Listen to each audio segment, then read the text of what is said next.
Building an airplane. I'm Lisa Allegas, and this is Newsmakers. In this edition, we find out how students in the MOSO CAPS program are truly building an airplane. It's a collaborative project with the Freedom of Flight Museum at the Joplin General Aviation Terminal. Today, we'll hear from MOSO CAPS coordinators, students, and the museum staff guiding this immersive learning project. We begin our conversation with MOSO CAPS coordinators, Suzanne Hall and Deborah Kwolek, and from the Freedom of Flight Museum, Daryl Coit. Thank you all for joining us here on Newsmakers. Thank you for inviting us. This is kind of seems like a crazy idea. The MOSO CAPS program has several strands. Deborah, you represent business, communications, and technology. So how does building a plane help teach those skills? So when you think of building an airplane, you think engineering, but it's much more than that. So these students are learning team building, they're learning project management, they're learning time management. So they're at the airport for 2.5 hours, 3 days a week. They're having to work on scheduling, they're having to work on communication, they're having to communicate back to me what they've done. They're having to work with their client, with the Freedom Museum personnel, and update all of that process.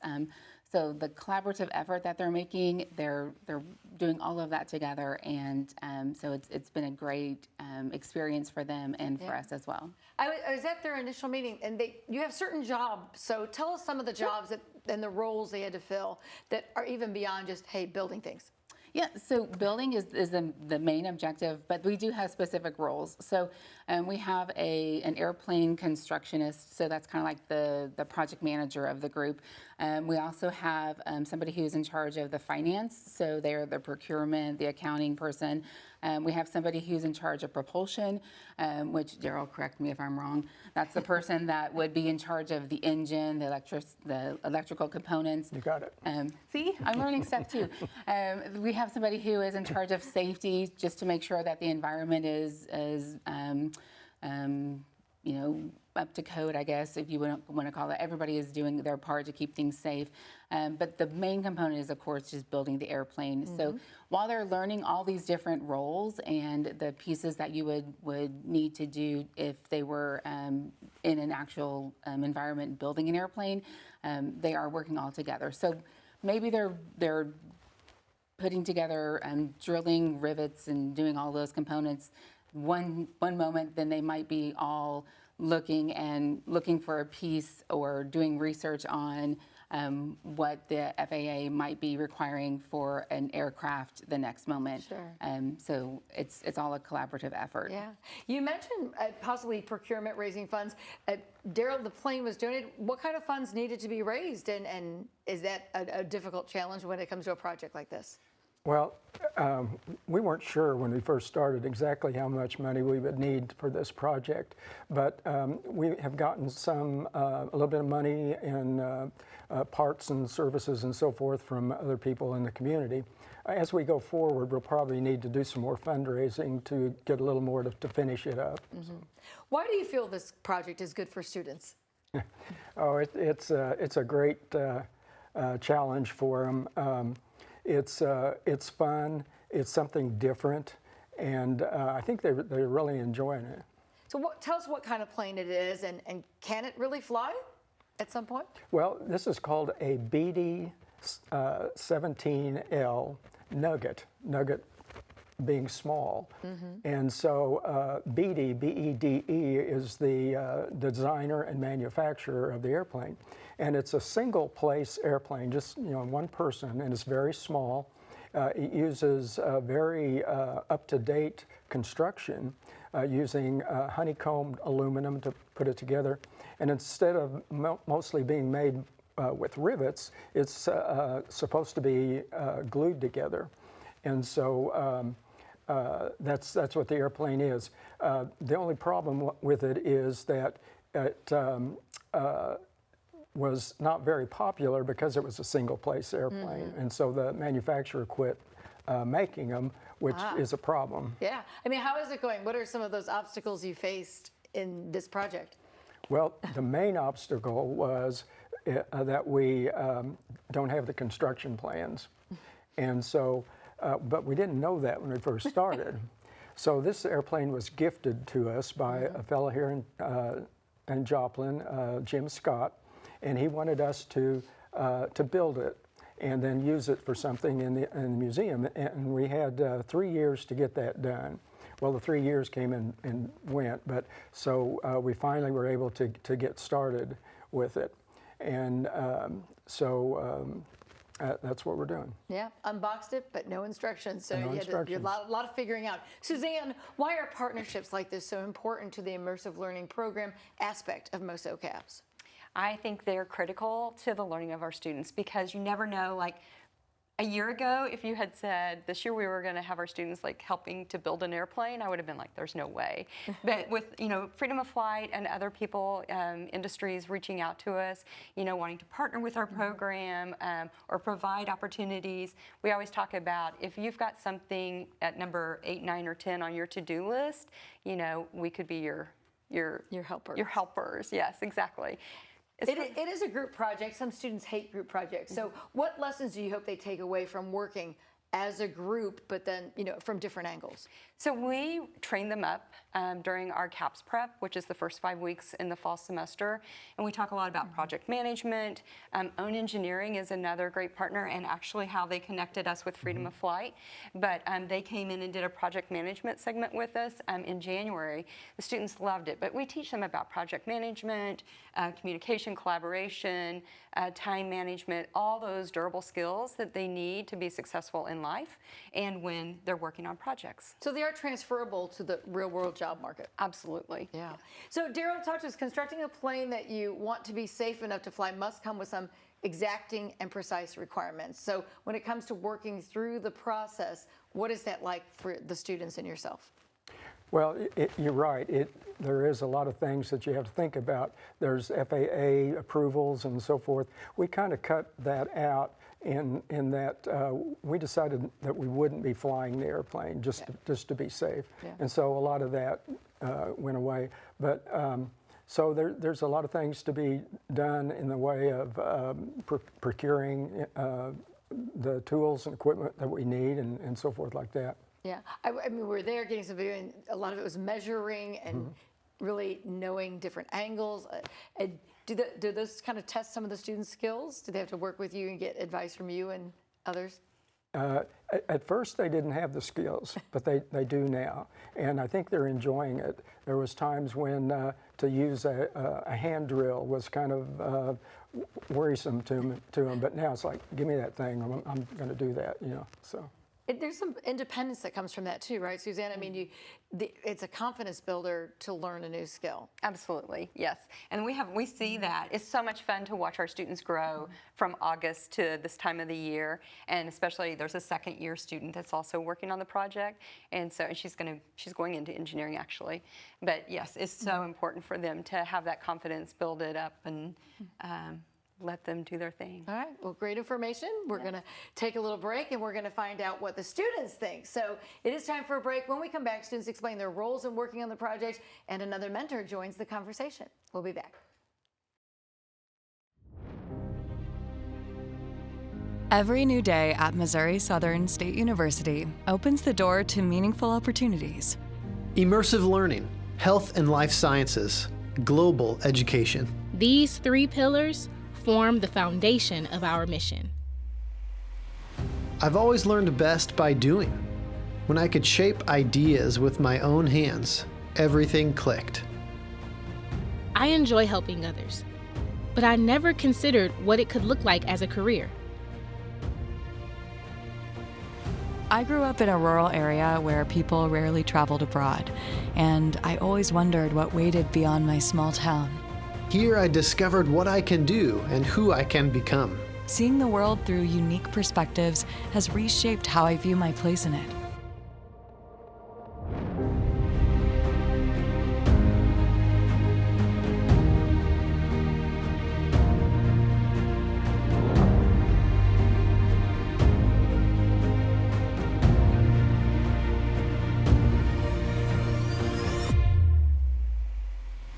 At Missouri Southern, we grow and change with purpose. And that growth shapes who we become. What begins on this campus moves into studios, hospitals, conference rooms, and communities across the state and around the globe. This is Missouri Southern State University. Explore boldly. Care deeply. Impact globally. One expanded mission, built with Lion pride. Welcome back to Newsmakers, where we are learning about an immersive learning project being tackled by MOSO CAP students and the Freedom of Flight Museum.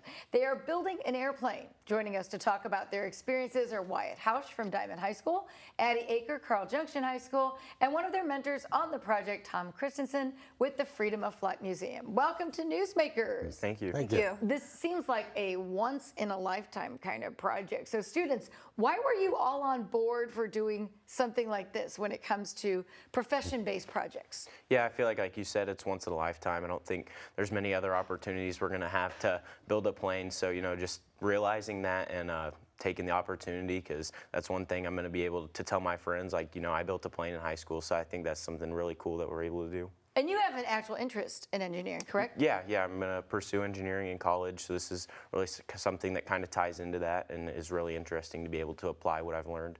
Yeah. All right, so Addie, tell us, why did you think this was a good idea? Yeah, so I'm actually a second year with the MOSO CAP program, and so I'd gone through, I was like, okay, kind of looking for something different, and so I was like, oh, when this opportunity came around, I was like, that sounds like a great opportunity. I also want to be a civil engineer, but I was like, why see the aerospace side, and just I love getting my hands dirty and getting to build things. So, how did you guys divide then the task and role, and what were the roles that each of you played in this project? Yeah, so before we started, we all had different kind of specified roles, but I feel like the first few days once we got there, they kind of came naturally, just, conquering different tasks, dividing our talents and skills into different areas, building different things on it. Did you have a specific title or role that you were supposed to be in charge of? Mine was the propulsion. We're not totally there yet to the electrical and engine side yet, but that's coming up. So. Yeah, Addie. So I took the role of project manager, and so what we've been really trying to do with the project management is on Fridays kind of do a debriefing and just be like, okay, what are our goals for next week? What did we accomplish this week? So I think our last goals that we had were, okay, we just got the tail finished. We want to work on turtle deck. So that's been our goal for this week. Excellent. So Tom Christensen, what has it been like to work with these high school students, and in the project overall, what's been your role? Basically an assistant to Daryl. We both worked on a lot of projects, and he's built several flying machines of sorts or another. I've got a kind of a history in restoring or rebuilding air cars and motorcycles, and so more of a troubleshooter and a problem solver, and Daryl's the brains of the outfit. So, but we've been pleasantly surprised with how these students have adapted to this thing, because with no plans and no parts breakdowns, we look at a part, and maybe Daryl and I have seen parts like this and what they've done, so we kind of know what they're supposed to do, but these guys don't. They've never seen anything like it before, so it's kind of an exploration and a discovery process, but they've done really, really well. What would you say is the most challenging part of this project? Well, the fact that we have to make it up as we go along, because there's we know, the object is to get the thing in the air and then come back down, so it's the structure of the airplane has to do certain things in order to make that happen. And the parts that go into making that work they're different, and they're real complicated, and they're specific. So if you're going to fly it, you can't guess, but when we're putting it for a static display, then there's some liberties that you can take with how you do stuff, but they've just done a really good job. They've only had to been instructed on how to do something usually once, and they pick it up really well and run with it, and they're doing just fine. So give me some idea of what goes into putting a plane together. I mean, he talked about drilling. So what are we drilling? What are we, what are we assembling here? In one case, he even said glue is used. So what are some of the components that they would be working with here? Well, rivets. They've found a new strength in their forearms by having to rivet 5,000 rivets together in an airplane, so it's interesting. And drilling holes and putting brackets in and nuts and bolts and stuff like that. But the airplane has wings and control surfaces and so forth, and they all have to rotate and function, and some of that they know what it's supposed to do, but other things they don't. So we just have to go through it and figure it out. So he mentioned rivets. What kind of new skills did you develop? Was that something you've never done before? Talk about the things you're learning by just doing. Yeah, so I never used a rivet gun before, so just getting to learn that, but also like, I mean, I have building and stuff, I've built Legos and everything, so this is kind of being able to take those skills of like, okay, does this go here, and figuring it out was really helpful. But also just like learning to work as a team. I think that was something that none of us, we all kind of knew each other from the program, but we hadn't worked as a team. Mm-hmm. And I mean, you've probably had group projects in school. Sometimes that a hassle, and you're like, oh, I'll just do it myself. Why in this case do you really have to learn those team building skills? Yeah, there's just a lot of things to get done in such a short amount of time. So being able to work effectively as a team really helps us to be able to move through it at a pace that we can get a lot done, but get it done efficiently and make sure that everything's done correctly, because you know it is a plane, so it has to look right and function right. So being able to work as a team and get all that done. What did you guys feel were the challenges? Yeah, I'd say definitely not having the plans. You know, it's kind of just putting different pieces on, seeing if they fit, and then going from there. That's kind of how we started out, just looking at the limited plans we did have, putting those pieces on, and then just seeing what else fit has definitely been a challenge. Yeah. I would say kind of what Wyatt said was just not having all the parts or the instructions, and sometimes it is, oh, I don't know what this part goes to. And so there's some guess and check, and then there's some, we'll find that out later. And so we did do a very good job, I think, of making a parts list and just keeping things as organized as we can be, so when it does come to that piece later, we can be like, maybe that's what this is for. Even with a lot of dedicated time, you might not completely finish the plane. How does that feel? Is that a frustration for you guys, or? Definitely something that we kind of knew was going to be a factor coming into the project. So, you know, working at a pace, like, you know, you want to get it finished, but you also want to do things right. So not letting that speed us up, I think, has been kind of hard, but at the same time, something that's really important. Yeah. It is a little disappointing that we won't see it through, but it is kind of exciting that we started the project and eventually someone else is going to get to finish it. But the fact that, you know, we were kind of like the guinea pigs, and we'll make it easier for the next group who comes along. What would you tell other students about being part of this kind of learning project? Because it is kind of out of the box. Yeah, I'd say don't be afraid. Like, be willing to take the risk and take that gamble. And honestly, I've learned so much since just doing it, and it's only like validated that I do want to be an engineer even more. So I just say, like, be willing to take that risk and step out of your comfort zone. Yeah, I'd kind of go back to that, not letting it be something you look back and say, oh, I wish I would have done that. That was kind of a thing that I was really focusing on, like, man, if I don't do this, when else in my life am I going to have the opportunity to build a plane? So, you know, taking that jump, taking that step, and just going doing it. Yeah. So, and then, Tom, what have you noticed developing in the students as you work with them? I mean, what kind of skills do you see them? Hey, they're improving here. Well, a couple of things. They've learned how to use the hand tools and looking at a part and trying to figure out what it's supposed to do and how it's going to work and all that. But the cooperation between all four of them has been very, very good. And they're different people and different backgrounds, and they're going in different directions. Yeah. But they still have learned how to cooperate and That's key. work together, and it's flowing pretty well. Excellent. All right. Well, thank you all for sharing your experiences, and we're going to take another break. Short break. When we come back, we will talk with other team members. We'll be right back.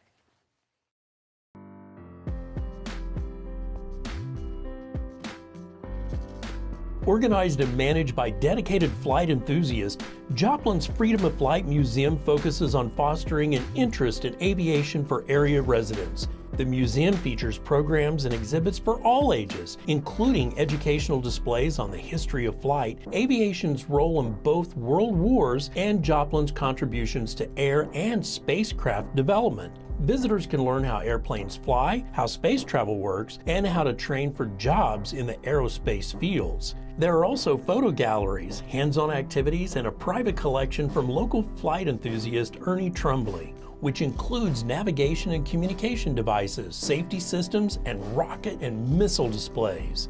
The museum is open to the public Thursday through Saturday from 2 to 5 p.m. Tours and field trips can also be arranged throughout the week. Learn more about the Freedom of Flight Museum by calling 417-540-2657 or by visiting them online or in person.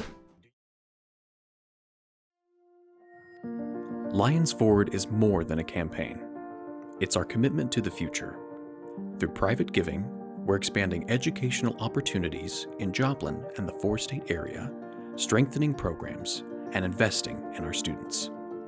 Many MSSU graduates choose to stay in our region, becoming the healthcare professionals, educators, and business leaders who keep our community strong. We're back and learning what it takes to become a team building an airplane. Joining our conversation now are MOSO CAPS team members Anna Hammond and Jalen Lindeman from Carl Junction High School. And back with us is Daryl Coit from the Freedom of Flight Museum. It's great to have you guys here. How do you feel today? I feel good. Excellent. So what were your individual roles or job tasks that you were assigned? I'm the financial manager. I did a lot of stuff with the parts, like making sure we had the right parts and everything. And I also am the one that keeps track of a budget and stuff. Okay.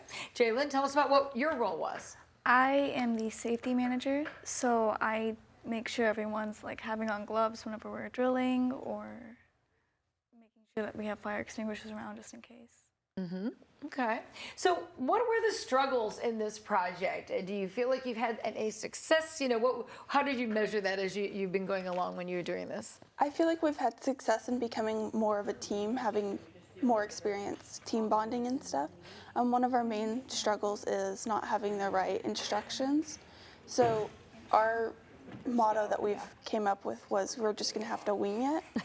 And so we've been having struggles with that, but we were like overcoming them and working out stuff as a team. Mm-hmm. For you, I mean, not having maybe the exact name of a part, did it require some research with your mentors to say, hey, what are we looking for here?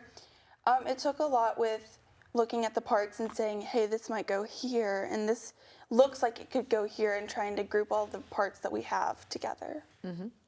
So Jalen, talk to me. Do you feel like you've seen progress and felt success in working on this project? I've definitely seen a lot of progress with the group as a whole, and with the plane itself as well, because we started from basically nothing. We had no instructions whatsoever, and we didn't know where any of the parts went, so.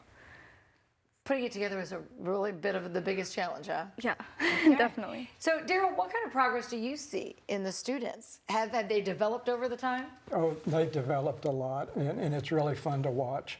And one thing I mentioned, I think earlier, was that we didn't have any construction plans. Right. And Anna talked about the fact that it's a puzzle. They have to put the things together, and they're doing that really well.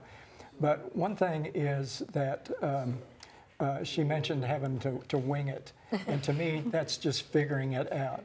And sometimes when we started on another little piece of the project, I'd kind of generally tell them what they needed to do, but stand back and let them figure it out. And so that, I think, as a team, they're figuring stuff out before. And that's really important in any job that you have. Right. So did any of the students, and you guys can answer this, think you had skills that you came to the table with, or was it really everything you're learning new? I mean, I know the other students talked about learning to use drills. What were some of the new skills you might have acquired during this? Using a lot of the tools, like I've never used a rivet gun before, so learning how to use that and everything. But being a skill that I brought in, being like collaborative and stuff, and being able to listen to others is a skill that I think is very good on building an airplane when you have to have a lot of teamwork. Mm-hmm. Jalen, how about you? For me, my strongest skill that would probably be useful here was adaptability. So, I mean, again, we started from nothing and we're just adapting to what we can. Yeah.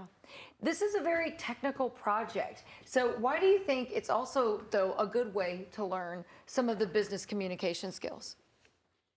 I feel it's a good way because you're having to communicate with others about the way you think something might go and just thinking it through together about where something might go and what you need to do to make it look like a plane. Mm-hmm. Do you feel like you develop business skills as well? And I know you said you have an interest in engineering, right? Did that kind of nurture this? I mean, yeah, I do find building the plane itself really fun. It's definitely guiding me more towards my engineering interests. Mm-hmm. So. And how has the MOSO CAPS program in general helped you when it comes to, you know, building skills or deciding what path you might want to have in life? It really helped me further my interest in accounting and everything, and it gave me a good opportunity to learn a different skill through building an airplane. Mm-hmm. Has it pointed you the direction you think you want to go in this program as a whole? It has pointed me more towards a specific type of engineering, which for me right now is biomedical. So, I mean, I've had more experience with that. Mm-hmm. So, would any of you want to buy your own plane, fly one? Has it spurred any interest in aerospace by doing this? I definitely think I would like to build another plane and hopefully have all of the instructions and everything. But planes have always been like an interest to me, and I really enjoy being able to do this. Mm-hmm. So, and then Daryl, let's look at the long term. Mm-hmm. What does it mean to have something like this on display at the museum? And what kind of inspiration do you think it can be for others? Well, I think it makes a good focal point for people to see what we've done and what we can do. We're very much into STEM education, and that fits right in with that. So we're very pleased with the outcome that we've had so far with the MOSO project, and I think we would love to continue with it. Yeah. And so would we be looking at another group of kids to try and finish the plane if this group can't get that finished? Yeah, I think that's the plan. And it may be something different as we go along. We probably won't do an airplane every time. Mm-hmm. Maybe the next time we'll do a hovercraft. I don't know. We'll just see. Yeah. So what has the experience been like, you know, as a MOSO CAPS student, you dedicate several days a week. Do you think that's a good way to learn rather than, just being in the classroom? I think it gives you a hands-on aspect to it, and you're actually getting to learn what it is in the real world, and you're also getting the experience of also being in a college class as well. Jalen? I'm more of a hands-on person, so being able to like shout at these people or actually do stuff myself definitely does help with the learning thing. What is it like to have the mentors there? How does that help? And how is that establishing kind of a good business working relationship? It gives you like a guide to begin with, because I barely knew anything, to be honest, and this has helped me grow as a person from the start, but I see it as more of a guide. Yeah. Well, great information. Thank you all for being here, and then we're glad you enjoyed the experience. Thank you for having us. Thank you. Thank and you. that wraps up this edition of Newsmakers. We wish the MOSO CAPS students success in their build project. Thanks to all our guests, and thank you for watching.